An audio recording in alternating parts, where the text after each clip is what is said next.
কম কম হাসো, বেশি বেশি কাঁদো। কেন বেশি বেশি কাঁদতে হবে কেন? বিশ্বনবী সাল্লাল্লাহু আলাইহি ওয়াসাল্লাম বলেছেন, কথা বললে ভালো কথা বলো, ফাইন্না মাস্তাতি উসকুত, আর ভালো কথা না জানলে, না বলতে পারলে চুপ থাকো। যারা কম কথা বলে, চুপ থাকে, তারা নাজাত প্রাপ্ত। তারা কি নাজাত প্রাপ্ত। এই জন্য কম কথা বলতে হবে। আজকে আমাদের বিষয় হবে উপদেশ। কি উপদেশ? আল্লাহ তাআলা বলেন, ওয়ামা হুয়া ইল্লা যিকরুল লিল আলামিন। সূরা কলামের 52 নম্বর আয়াত। আল্লাহ বলেছেন, এই কোরআন মানুষের জন্য শুধুমাত্র নসিহত দাতা, পরামর্শক দাতা, উপদেশ দানকারী। এই কোরআন একটা আলো। কোরআন একটা কি? এই আলোর ছায়াতলে যারাই এসে এই কোরআনের উপদেশ গ্রহণ করবে, তারাই আলোকিত হয়ে যাবে, তারাই আলোকিত হয়ে যাবে। বিশ্বনবী সাল্লাল্লাহু আলাইহি ওয়াসাল্লাম মারা গেছেন। এরপর রাসূল সাল্লাল্লাহু আলাইহি ওয়াসাল্লামের দায়িত্ব, খেলাফতের দায়িত্ব গ্রহণ করলেন আবু বকর রাদিয়াল্লাহু তাআলা আনহু। কে? প্রথম খলিফা ইসলামের। আবু বকর রাদিয়াল্লাহু আনহু যখন ইসলামের প্রথম খলিফা দায়িত্ব গ্রহণ করার পরে তিনি ওমর রাদিয়াল্লাহু আনহুকে বিচারক হিসেবে নিযুক্ত করলেন। কি হিসেবে? বিচারক হিসেবে নিযুক্ত করলেন। অবিষ্টই করে দিলেন, আমার তুমি এই দেশের সমস্ত বিচার কার্য তুমি সম্পাদন করবে, যত বিচার আসে তুমি বিচার কার্য সম্পাদন করবে। ওমর রাদিয়াল্লাহু তাআলা আনহু একদিন দুই দিন নয়, 1 মাস 2 মাস নয়, পুরো 1 বছর অফিস খুলে বসে থাকলেন। একটা বিচার তার কাছে আসলো না, একটা বিচার আসলো না। ওমর রাদিয়াল্লাহু আনহু বললেন, আমিরুল মুমিনিন, এই বিচার অফিস কার্য রেখে লাভ কি? আমার অফিসে বসে লাভ কি? একটা বিচার তো আসে না। আবু বকর রাদিয়াল্লাহু আনহু বললেন, ওমর কেন বিচার আসে না? তুমি কি চিন্তা করেছো নাকি? ওমর রাদিয়াল্লাহু আনহু বললেন, আমার মাথায়, আমার গবেষণায় একটা বিষয় মনে হয়, সেটা হচ্ছে মানুষ এই জন্য বিচার নিয়ে আসে না, এই জন্য যে মুসলমানরা প্রত্যেকের উপদেশদাতা কি, এবং তাদের উপদেশ পরামর্শদাতা, নসিহতকারী। দিন কি? ইসলাম ধর্ম। আর দিনুন নসিহা। তামিম আদ-দারি রাদিয়াল্লাহু আনহু থেকে বর্ণিত, মুসলিম শরীফে এসেছে, মিশকাতের 4966 নম্বর হাদিস। তিনি বলেছেন, আন্নান নবী সাল্লাল্লাহু আলাইহি ওয়াসাল্লাম, নিশ্চয় নবী করিম সাল্লাল্লাহু আলাইহি ওয়াসাল্লাম ক্বালা বলেছেন, আদ-দীনুন নসিহাতু, দিন হচ্ছে উপদেশদাতা। দিন কি? ধর্ম হচ্ছে উপদেশদাতা। সালাসান, তিনি 3 বার বললেন, আদ-দীনুন নসিহাতু, আদ-দীনুন নসিহাতু, আদ-দীনুন নসিহাতু। ধর্ম হচ্ছে উপদেশদাতা, ইসলাম ধর্ম উপদেশদাতা, ইসলাম ধর্ম উপদেশদাতা। কুলনা লিমান ইয়া রাসূলুল্লাহ, সাহাবীরা জিজ্ঞেস করলেন, হে আল্লাহর রাসূল, দিন কার জন্য উপদেশদাতা? রাসূল সাল্লাল্লাহু আলাইহি ওয়াসাল্লাম বললেন, লিল্লাহি। কার জন্য? 1 নম্বর আল্লাহর জন্য। 1 নম্বর কার জন্য? আল্লাহর জন্য। অর্থাৎ মানুষ আল্লাহকে ভালো করে জানবে, আল্লাহকে ভালো করে বুঝবে, আল্লাহ কোথায় আছেন, আল্লাহর কি ক্ষমতা। মানুষ আল্লাহকে ভালো করে জানবে, জেনে আল্লাহর হক আদায় করবে। এটা হচ্ছে আল্লাহর জন্য উপদেশ। 2 নম্বর আলী কিতাবিহি, কিতাব সমূহের জন্য উপদেশ, অর্থাৎ কিতাব সমূহে মানুষ ভালো ভালো করে বুঝে সুন্দর করে তেলাওয়াত করবে এবং তেলাওয়াত করে কিতাবের হক আদায় করবে। এটা হচ্ছে কিতাবের উপদেশ। এটা কিসের উপদেশ? অর্থাৎ কুরআনুল কারীমের। তোমরা সুন্দর করে কোরআন তেলাওয়াত করতে পারো? ইনশাআল্লাহ। সেইভাবে পড়তে হবে, ইয়াদ করতে হবে, মুখস্থ করতে হবে। কোরআন যদি কোনো ব্যক্তি পড়ে ভুলে যায়, তাহলে তার জন্য তার গুনাহ হয়। কি হয়? গুনাহ হয়। এজন্য মনে রাখতে হবে, আমি যতটুকু পড়ব সেটা আমি সেইভাবে পড়ব। কোরআন কিয়ামতের দিন যে যত বেশি পড়তে পারবে তার তত মর্যাদা বেশি হবে। কার নিকটে? আল্লাহর নিকটে, জান্নাতে। এরপরে বিশ্বনবী সাল্লাল্লাহু আলাইহি ওয়াসাল্লাম বললেন, ওয়ালি রাসূলিহি, রাসূলের জন্য উপদেশ মানে হচ্ছে রাসূল সাল্লাল্লাহু আলাইহি ওয়াসাল্লামকে ভালো করে মানতে হবে, বুঝতে হবে, জানতে হবে তিনি কি শেষ নবী নাকি তিনি কিসের তৈরি, তার কী দায়িত্ব, তার উপরে কথা বলা যাবে কিনা, তার কথা শুনে মানা যাবে কিনা, মানতে হবে কিনা। রাসূল সাল্লাল্লাহু আলাইহি ওয়াসাল্লাম সম্পর্কে সমস্ত বিষয় জেনে তাকে এক বাক্যে মেনে নেওয়ার নাম হচ্ছে রাসূলের হক আদায় করা। কি আদায় করা? এটা হচ্ছে দিন নসিহত, পরামর্শ দেয়। কি পরামর্শ দেয়? দিন পরামর্শ দেয়, ধর্ম পরামর্শ দেয়, ইসলাম ধর্ম পরামর্শ দেয়। বলে আইম্মাতুল মুসলিমিন, এবং প্রত্যেকটা মুসলমানের জন্য উপদেশ হচ্ছে, মুসলমান নেতাদের জন্য উপদেশ হচ্ছে, মুসলমান নেতাদেরকে মেনে চলতে হবে, তাদের ভুল ত্রুটি হলে ধৈর্য ধারণ করতে হবে, তাদের জন্য দোয়া করতে হবে, তাদের জন্য যেন সাধারণ মানুষের ভিতরে তাদের ব্যাপারে ভুল ধারণা তৈরি না হয়, সেই বিষয়টা খুব ভালো করে খেয়াল করতে হবে। এই জন্য আমরা আন্দোলন না করে যারা শাসক পর্যায়ে আছে তাদেরকে প্রতি ভালো ধারণা তৈরি করার জন্য সাধারণ সকলে দোয়া করব এবং সকলের ভিতরে তার পজিটিভ বিষয়গুলো আমরা তুলে ধরব এবং আমরা তার জন্য দোয়া করব। বলে আম্মাতিহিম, এবং সকলের জন্য উপদেশ মানে হচ্ছে সকলে একে অপরের পরামর্শদাতা, একে অপরের ভুল ত্রুটি ধরিয়ে দেবে, একে অপরের ভুল ত্রুটি ধরিয়ে দেবে।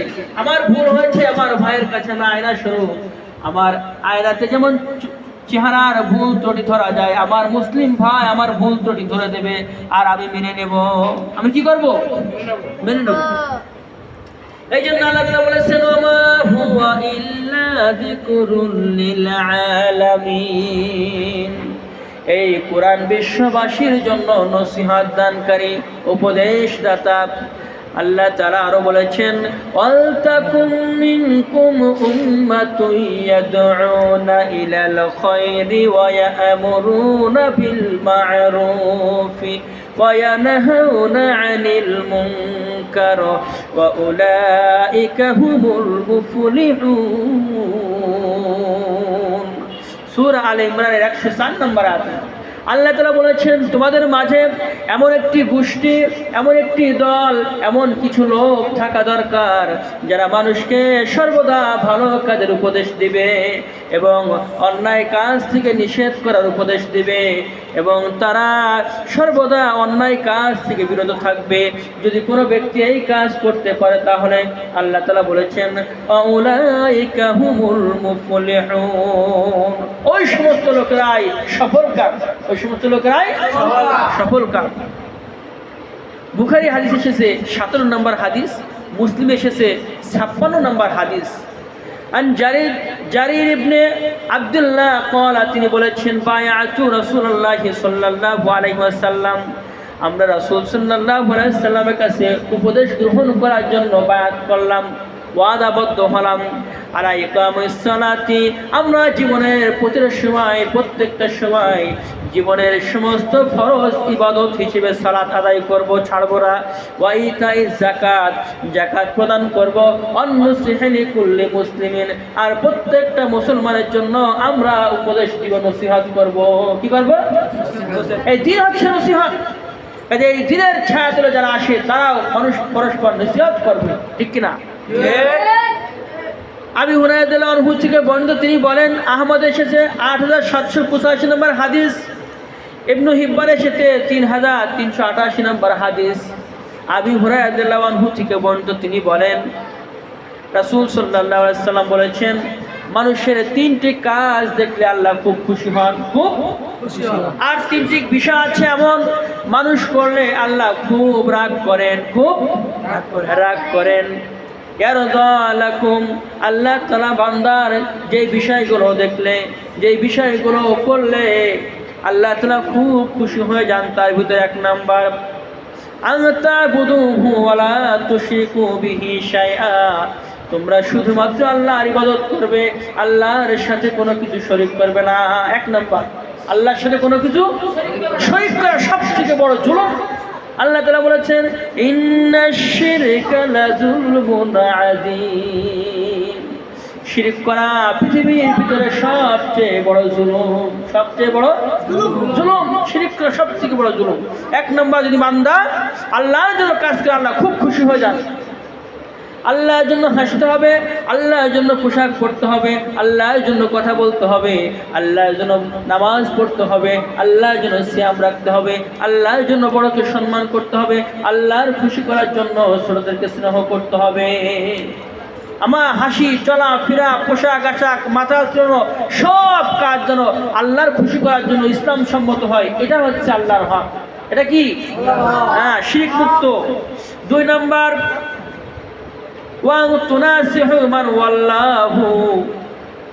তোমাদের ভিতরে যাদেরকে আল্লাহ তাআলা আমির নিযুক্ত করেছেন সে আমিরকে মেনে চলা, সে আমিরকে মেনে চলা। আর 3 নম্বর হচ্ছে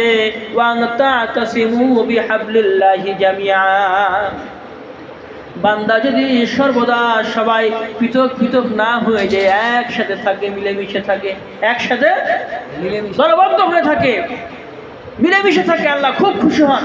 তাহলে 3টি কাজ করলে আল্লাহ খুশি হন। 1 নম্বর, আল্লাহ যিনি ইবাদত করতে হবে। 2 নম্বর, আমির যাকে নিযুক্ত করা হয়েছে আমিরকে মেনে চলতে হবে, তার জন্য দোয়া করতে হবে। আর 3 নম্বর হচ্ছে এই কুরআনুল কারীমকে সবাই আঁকড়ে ধরে দলবদ্ধ হয়ে থাকতে হবে, পৃথক পৃথক হওয়া যাবে না না। আর 3টি বিষয় আছে, যদি বান্দা করে আল্লাহ খুব রাগ করেন। 1 নম্বর, বেশি বেশি যারা কথা বলে, বেশি বেশি যারা হাসে, অপ্রয়োজনে হাসি ঠাট্টা করে কথা বলে, আল্লাহ তাআলা খুব রাগ করেন। 1 নম্বর।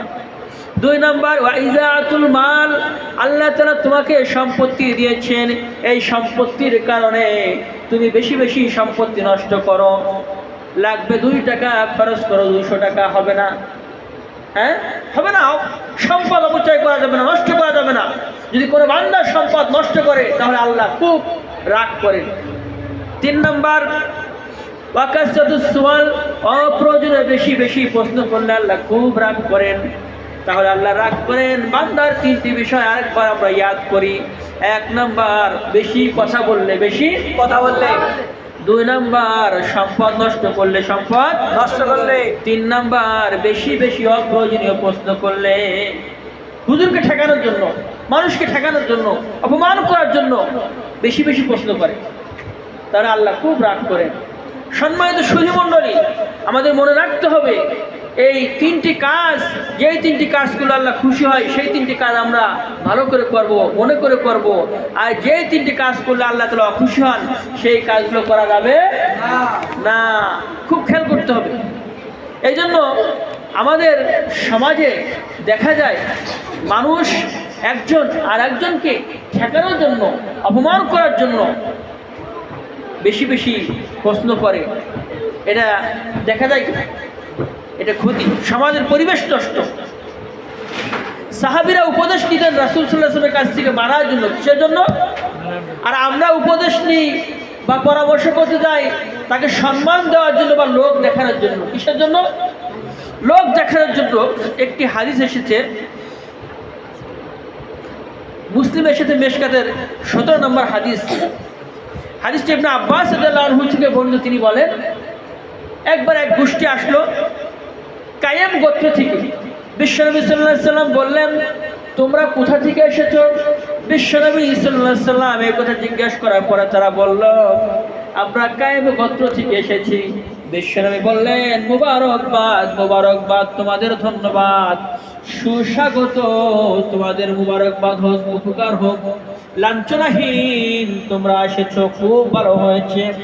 তারা বলল, ইয়া রাসূলুল্লাহ, আমরা আপনার নিকটে এসেছি কিছু নসিহত গ্রহণ করার জন্য। কি করার জন্য? এমন কিছু বিষয় আপনি আমাদেরকে বলুন যেই বিষয়গুলো করলে আমরা জান্নাত পেয়ে যাব, আল্লাহর খুশি অর্জন করতে পারবো। আর আমাদের সাথে যারা আসতে পারে না এই গোষ্ঠীর লোকদেরকে বলবো তারা যেন আমল করে জান্নাত হাসিল করতে পারে। এমন কিছু নসিহত আপনি আমাদেরকে করুন, উপদেশ দিন। বিশ্বনবী সাল্লাল্লাহু আলাইহি সাল্লাম বললেন, তোমাদের জন্য 4টি নসিহত। কয়টি? 4টি নসিহত।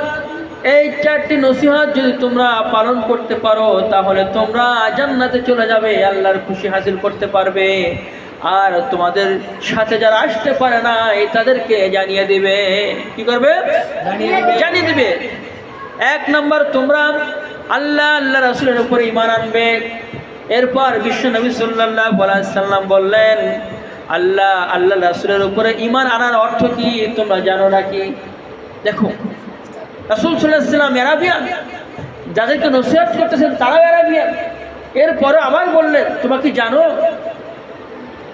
আমরা সালাত পড়ি, আবার বদমাইশি করি, চুরি করি, চাঁদাবাজি করি, খুন করি, ধর্ষণ করি, সালাত আমাদের বাধা দিতে পারে? অথচ আল্লাহ তাআলা বলেছেন, ইন্নাস সালাতা তানহা আনিল ফাহশাই ওয়াল মুনকার, নিশ্চয় সালাত মানুষকে যাবতীয় অন্যায় অশ্লীল কাজ থেকে বিরত রাখে। অন্যায় অশ্লীল, তাহলে আমাদের সালাত হচ্ছে না। এই জন্য বিশ্বনবী সাল্লাল্লাহু আলাইহি ওয়াসাল্লাম বললেন, আল্লাহ রাসূল সাল্লাল্লাহু আলাইহি ওয়াসাল্লাম সম্পর্কে ভালো করে জানতে হবে, ঈমান আনতে হবে। এরপর মনে রেখো, তোমরা আল্লাহর উপরে বিশ্বাস স্থাপন করবে, রাসূলের উপরে বিশ্বাস স্থাপন করবে, আর সালাত কায়েম করবে, যাকাত আদায় করবে, রমজান মাসে সিয়াম পালন করবে। সালাত আদায় করবে, যাকাত প্রদান করবে, রমজান মাসে সিয়াম পালন করবে। আর তোমাদের কাছে যে যুদ্ধের পরে যে গনিমতের মাল থাকে 1/5, 5 ভাগের 1 ভাগ জমা দিবে আমিরের কাছে। কি করতে হবে? 1 ভাগ জমা দিতে হবে। দেশ চালাতে হবে না। এই পৃথিবীর সমস্ত সম্পত্তি কার? মূল মালিক কে? আল্লাহর। আল্লাহ তাআলা বলেছেন, লিল্লাহি মা ফিস সামাওয়াতি ওয়া মা ফিল আরদ। আল্লাহ তাআলার মালিকানা এই পৃথিবীতে এবং আসমানে যা কিছু আছে সব কিছুর মালিক কে? আল্লাহ। আর আমরা শুধু অস্থায়ী কিছুদিন ব্যবহার করতে পারি। 2 মিনিট 60 বছর। 2 মিনিট সমান সমান একটা জরিপে জানা গেছে, মানুষ যদি 60 বছর বাঁচে তাহলে সে 2 মিনিট বাঁচত, আর 30 বছর বাঁচতে সে 1 মিনিট বাঁচত। কেন? কোন জরিপ? কিয়ামতের দিন 50,000 বছর দাঁড়ায় থাকা লাগবে। তাহলে কিয়ামতের একদিন সমান দুনিয়ার 50,000 বছর। এটারে ক্যালকুলেটর করে একটা জরিপ বের করেছে, 30 বছর সমান 1 মিনিট, 60 বছর সমান 2 মিনিট। এই 2 মিনিটের দুনিয়ায় এসে আমরা কত অন্যায় কাজ করতেছি। আহা, আল্লাহ তাআলা আমাদের রক্ষা করে। সকল বলে আল্লাহুম্মা আমিন। আর একটা নসিহত বিশ্বনবী করলেন, শোনো, তোমাদের সাথে যারা আসে নাই তাদেরকে বলে দিও, নেশা দার যত পণ্য আছে, নেশা, মদ, গাঁজা, ফেন্সিডিল, ইয়াবা, যত নেশাদার জিনিস মানুষ তৈরি করে এমন সব পাত্র ব্যবহার করা হারাম। এমন সব পাত্র ব্যবহার করা বাদ দিতে হবে। ঠিক, এমন সব পাত্র মানে নেশা করা যাবে না। নেশা করা যাবে না। আল্লাহ তাআলা আমাদের সকলকে কবুল করুন। সকল বলে আল্লাহুম্মা আমিন। সাহাবী এমন ছিলেন, বিশ্বনবী সাল্লাল্লাহু আলাইহি ওয়াসাল্লামের নসিহত শোনার পরে বলতেন, হে আল্লাহর রাসূল, আল্লাযী নাফসি বিয়াদিহি, সেই সত্যর কসম করে বলি, লা আযীদু আলা হাযা শাইআন ওয়ালা আনকুসু মিনহু, আল্লাহর কসম করে বলি, আপনি যে নসিহত করেছেন এই নসিহতের 1 বিন্দু বাড়াবো না, কমাবো না। এই কথা বলে চলে যেতেন। এটা মিশকাতের 14 নম্বর হাদিসে এসেছে। বিশ্বনবী সাল্লাল্লাহু আলাইহি ওয়াসাল্লাম একবার এক সাহাবী এই কথা বললেন, হে আল্লাহর রাসূল, আপনি যে উপদেশ দিয়েছেন, যেই নসিহত করেছেন, এই নসিহত আমরা পালন করব, 1 বিন্দু পরিমাণ বাড়াবো না, কমাবো না। এই কথা বলে সাহাবী চলে যাচ্ছেন। আর বিশ্বনবী বললেন, তোমরা যদি কোনো ব্যক্তি জান্নাতি বান্দাকে দেখতে চাও তাহলে এই ব্যক্তির দিকে দেখো। সেটা অর্ডার করেছে উপদেশ গ্রহণ করার 100% যদি সে মেনে চলে, আর যদি কম বেশি না করে তাহলে সে জান্নাতি। তাহলে সে কি? জান্নাতি।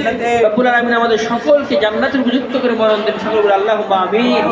ওয়া আখিরি দাওয়ানা আলহামদুলিল্লাহি রাব্বিল আলামিন।